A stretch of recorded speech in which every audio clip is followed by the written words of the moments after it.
I want to talk about genetics, our genes, right? Man, if I had a dollar for every time over the years I've had somebody tell me that, oh, it's my genes, it's in my family, and what got me thinking about this a long time ago, because I was raised and taught the same thing, that genes were our destiny. Nothing you could do about it. They're your genes. They make us who we are. And then I had a patient early on named Rita. And Rita had 5 sisters. And Rita's 5 sisters and her mother all got breast cancer, all had breast cancer. And by all rights, you would think that Rita was going to develop breast cancer. Only Rita was different than her mom and 5 sisters. She was, by all accounts, a health nut. And she had been that way since she was young.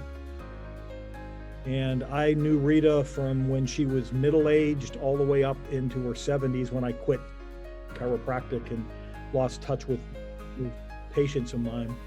But up until her 70s, Rita was a picture of health. She never got breast cancer.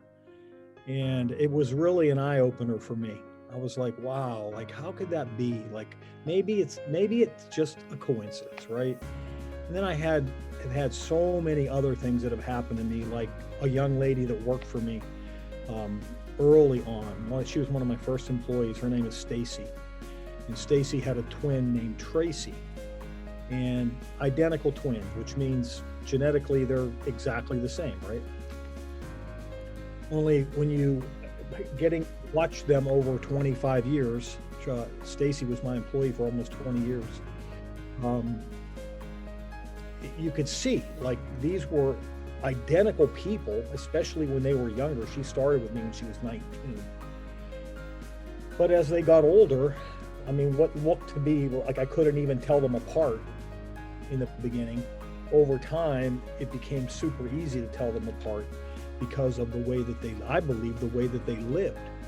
And it ultimately manifested itself in one person being extremely healthy and the other person being extremely unhealthy, like extremely unhealthy. And so, that shit was more fuel to the fire with me. I was like, okay, maybe genes they play a role. Who's going to deny that? But maybe they're not end all be all.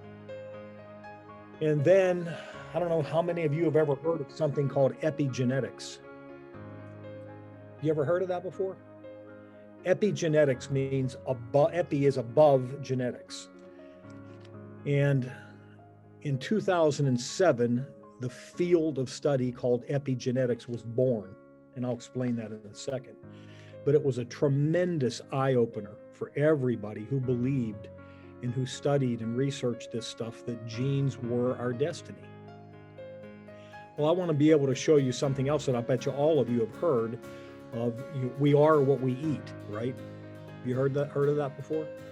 Well, I hope to show you over the next so many minutes that it goes a lot deeper than that. We really are what we eat to a large extent, but it's not only what we eat, it's what our grandmother ate and what our mother ate.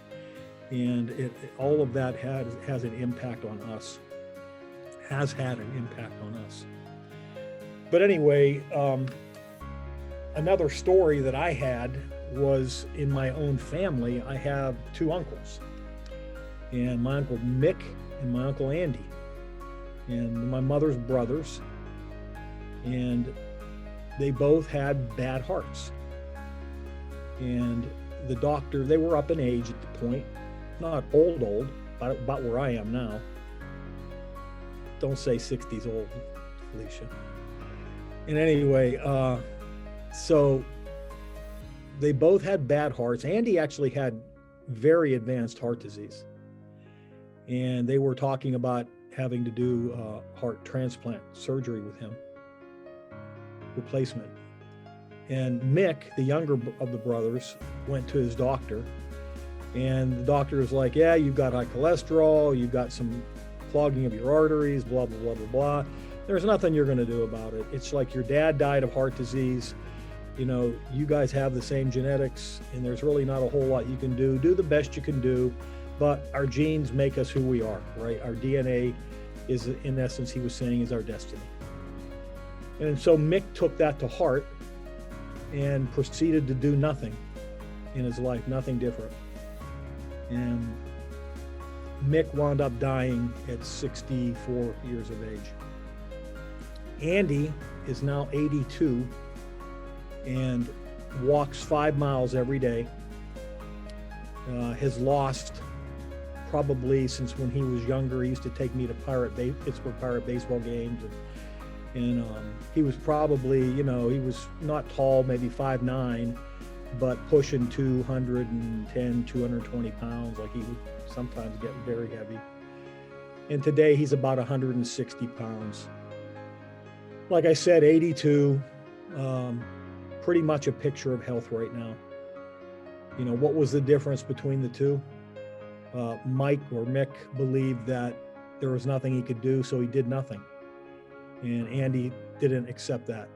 And he did everything that he could, and he's still around. And he not only is around, his doctors say they cannot believe how healthy he is. So we know that genes are not our destiny, all told. In 2007, a Duke researcher was just fiddling around with some mice. They're called agouti mice. Have you ever heard of that before? A-G-U-T-I, agouti mice. And agouti mice have what's called an agouti gene. That's why they're called agouti mice. And this agouti gene, if they have this agouti gene, it dictates that these mice are going to be obese. They're going to have yellow hair, and they will die a young age, generally of heart disease, cancer, or diabetes in mice. It's crazy, right? And if a mouse had this agouti gene, she passed it down to her children. And the children, lo and behold, would all be overweight. They would all die early and have yellow hair. And they were kind of just real floppy looking. Well, this researcher from Duke, he knew that there were these things called methyl groups. Some of you have heard of that. It's a carbon with 3 hydrogens. And they act as tags on our genes, and they can influence gene expression. And he knew where this agouti gene was at, and he also knew that these methyl groups could change things. And so he started fiddling with it. And he figured, how can I up methylation in these agouti mice? And so he took pregnant or female mice that were going to get pregnant, and he started feeding them nothing but greens. He would even take like chopped up supplement tablets and things like that, but he fed them a greens diet. And lo and behold, these agouti mothers gave birth to mice that were slender and brown, and they lived forever. Like, they lived way longer than an agouti mouse, and it blew the lid off. You can Google it if you want to read about it, but it blew the lid off the understanding of genetics. And so no longer can we say that genes are our destiny. Yeah, genes are, what we say is genes load the gun, but what we do every day in our lives determine whether we pull the trigger. You might have genes of susceptibility. You might have gene weakness, but it's not the end all be all in most cases. And now we know even further that there are things that we can do that not only stop us from pulling that trigger, but actually unload the gun. And some of those things have to do with fasting, which is why I'm such a giant pusher of fasting. But I just found that to be, like, when I came across this stuff, it was such an eye-opener to me, because it couldn't sit with me that the idea that there was nothing to do about your health, right? That you were just destined to have these type of problems, when my own experience said that that was not the case. So anyway, being that genes are not our destiny, how can that be? It's really opened a lot of people's eyes as to what can be done, and really boils down to what's called gene expression. And we can look at fat cells, for instance. And this should be interesting for some of you that maybe have trouble losing weight. And look, we know that in families, like you see certain families that the siblings all look the same, right? They all have the same body types, and they all have difficulty losing weight. Not maybe all of them, but sometimes all of them, but the majority of them in certain cases.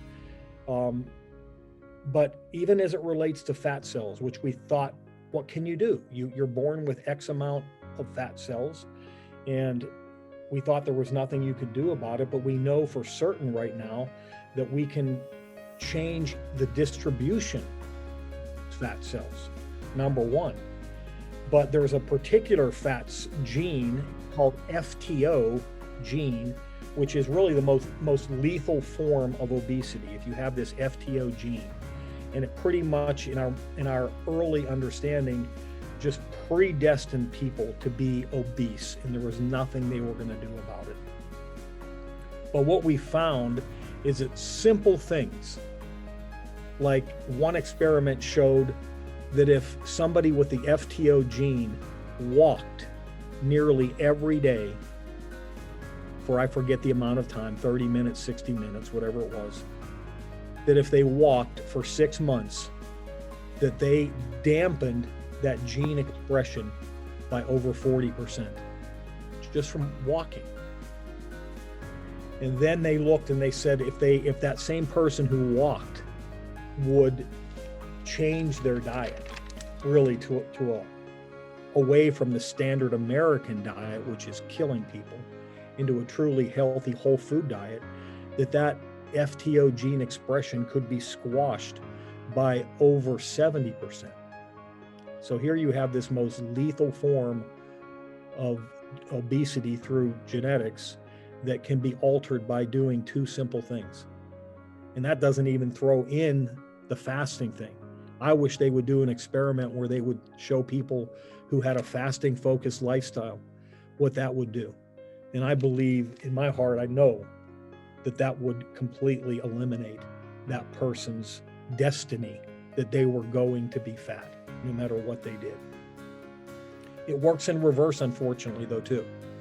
That you can take somebody who smokes cigarettes, and after 2 years of smoking cigarettes, they've been able to identify over 50,000 genetic mutations that happen because somebody smoked for 2 years.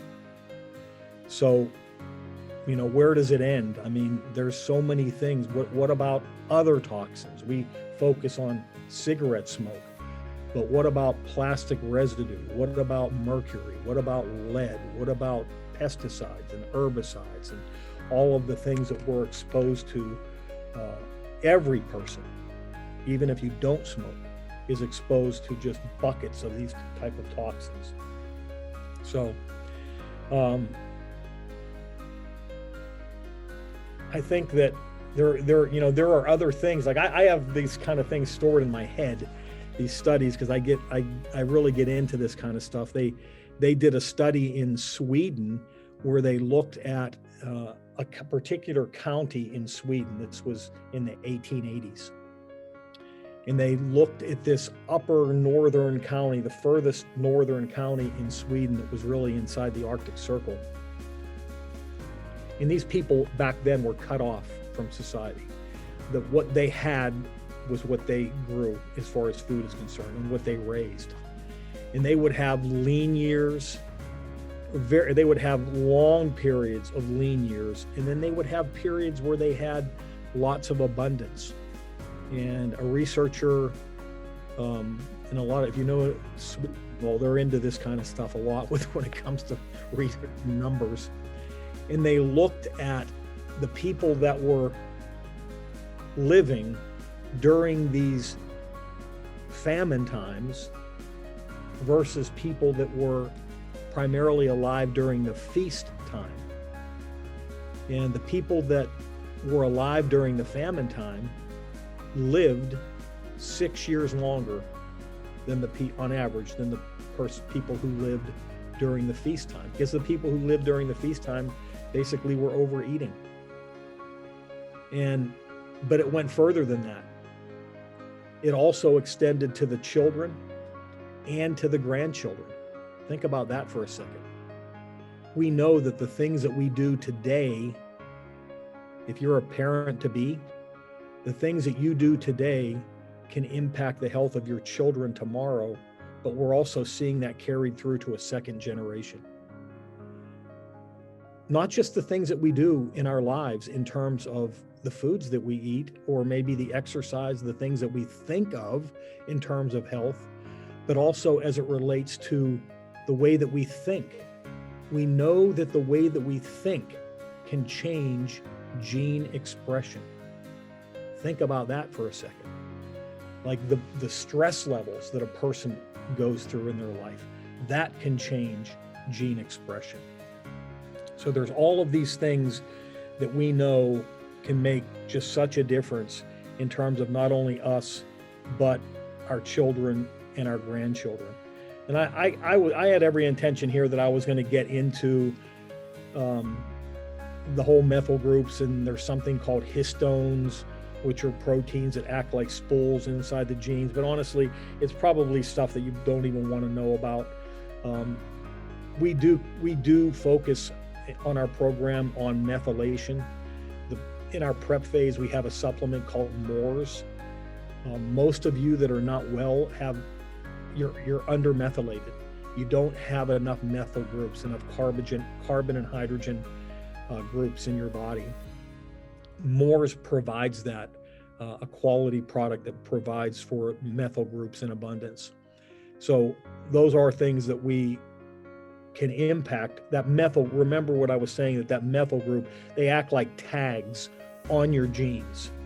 And you can look at them more like if your genes would be the hardware, these methyl groups are the software. The genes do all the work, yes, but the software, the methyl groups, are basically telling the genes what to do. You know, are you turning on bad genes? Are you turning off bad genes? Are you turning on good genes or turning them off? And so the methyl groups are super important, but we know that that has so much to do with the foods that we eat and just the way that we take care of ourselves. So the main message that I hope all of you can get out of this short little teaching here is that, you know, genes are not our destiny. You can take two twins, identical, like Stacy and Tracy, and by all rights, they should pretty much stay the same, right? But it's what they did in their lives that determined how they turned out at 50 years of age.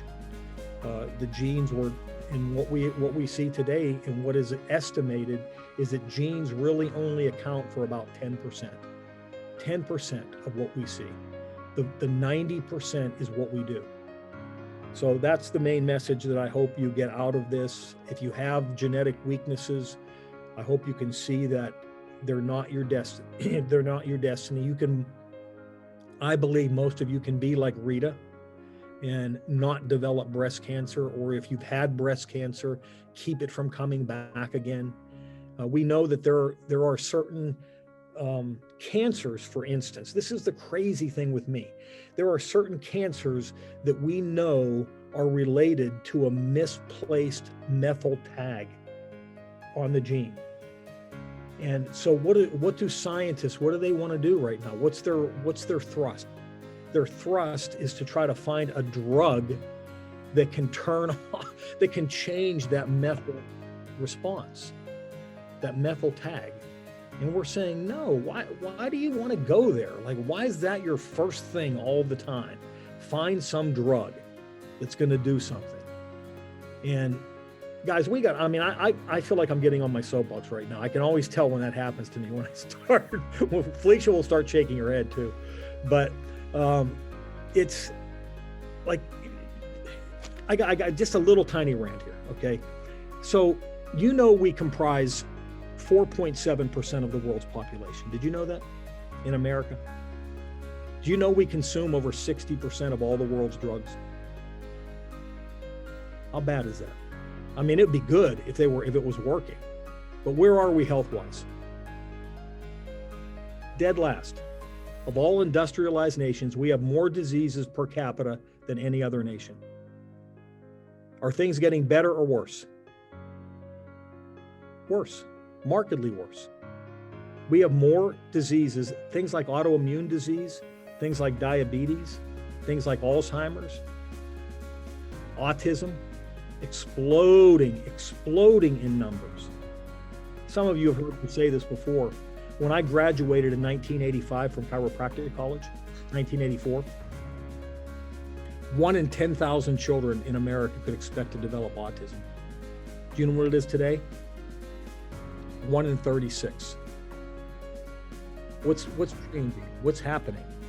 And all the research that we do, all the money that we throw at research for the cure for disease, how much closer are we today? Is there any diseases we have a surefire cure for? I'm not even, let's forget infectious disease for a second. I could go on a tirade about that. But when it comes to degenerative type diseases, what cures do we have? And beyond that, how much closer are we to effecting a cure? And we spend billions and billions of dollars every year on research, year after year. And I get on and I'll be watching news in the morning and they'll be like, oh, there's exciting new research in the cure for this disease. How many times have you heard that? Exciting new research. What has it ever come to? How much exciting new research do we need to hear about before it finally actually happens? My feeling is it's never going to happen, because you're not going to take something outside the body and put it in the body that's going to change what started in the body in the first place. The body, for whatever reason, developed that. And if it developed it, my experience, my personal experience is that it can get rid of it too. Because I've seen in my 36 years, people that were written off, that were told there was nothing they could do. Get your affairs in order. There's nothing you can do. And I've seen them return back to robust health after they've been written off. And it wasn't drugs that did it. It was a change in their lifestyle. It was supporting the things that support health in the body. And so, anyway, I got off on my little tirade there. I can't help myself. That's all right. They're all saying that they want you to go on a rant and they want you to dig in deeper. Yeah. So, well, you can have those two people and you can see what happens to them over time. They may be identical twins, but it's the things that we do in our lives. And the scientists want to go to the drugs, and we're saying no, that God gave us things like whole foods and like fasting and like our mindset. Like, would anyone deny that somebody who's upbeat, somebody who's more positive, somebody who is fun to be around, would you just intuitively, do you suspect that that person has a better chance of being healthy than the person who's woe is me, down in the dumps, stressed out all the time, gloom and doom, right? So our mind affects us even. And then the other things that we do in our lives, right? How we handle stress. I always tell the story about my mom and my dad. My brother ran away from home when he was like 16. And my mom sat at the kitchen table, smoking cigarettes, strumming her fingers on the kitchen table, super stressed out, because that was my mom. Super stressed out. And my dad was in bed sleeping because there was nothing he could do about it. Where was he going to find him at 2 a.m, right? But that was their lives. And my mom had a history of one health problem after another. And my dad had a history of no health problems for the vast majority of his life. So again, I can't prove that really meant anything, but I just have so many of these things in my life that I look at, if at some point you're like, it's not a coincidence anymore.